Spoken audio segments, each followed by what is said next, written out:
un des plus grands vins blancs de France que j'ai goûté cette année. C'est le Château Valandro. Mission Aubryon. Quelqu'un qui est très inspirant aussi pour tout Sauternes, c'est Pierre Montaigu, donc j'aimerais parler plutôt de Sudureau.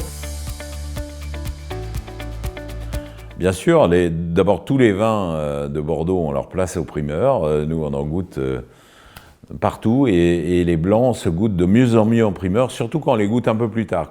Pour plein de raisons, ça serait ma Madeleine de Proust. Là, j'ai goûté un vin formidable, avec plein de nuances, avec un caractère absolument complet, et ça me fait tellement plaisir pour Jean-Luc et Muriel Tunevin qui ont travaillé formidablement avec beaucoup de passion depuis longtemps sur les blancs. Et là, on arrive vraiment à un aboutissement, un très grand vin blanc à Bordeaux. C'est pas un marché pour tous les blancs, donc je pense pas que les blancs aient vraiment besoin du marché primeur.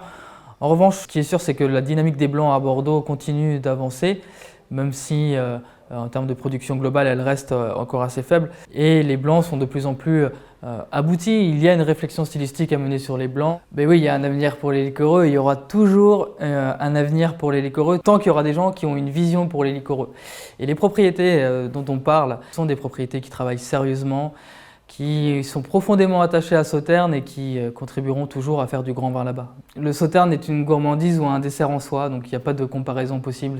Le Sauternes est l'âme sœur des desserts, mais c'est aussi un dessert. En 2021, il y en a très peu, mais il y a beaucoup de raffinement, une grande liqueur, un botrytis assez abouti, des raisins avec un rôti, avec cette sensation de complexité, de nuance, de subtilité qu'ont les grands vins de Sauternes. On aura beaucoup de plaisir et beaucoup d'émotion un jour, parce que c'est une bouteille qu'on peut garder. Mission Aubryon domine la production des vins blancs de Bordeaux de trois têtes. C'est mystérieux parce que peut-être le terroir, la présence de grands sémillons bien sûr, mais il y a un savoir-faire de vinification depuis pratiquement 3/4 de siècle qui fait de ce terroir un terroir extraordinaire pour les blancs. Pour moi, non.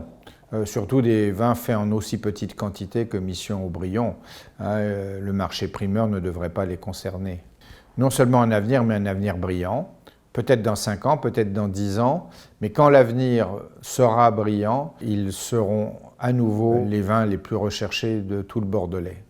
Ça serait un très beau fruit. Et ça serait la perfection, je dirais, d'une mandarine. Mission Aubryon parce que c'est un modèle de style. Et que c'est dans cette direction que j'aimerais que beaucoup d'autres crus de vins blancs secs de Bordeaux aillent.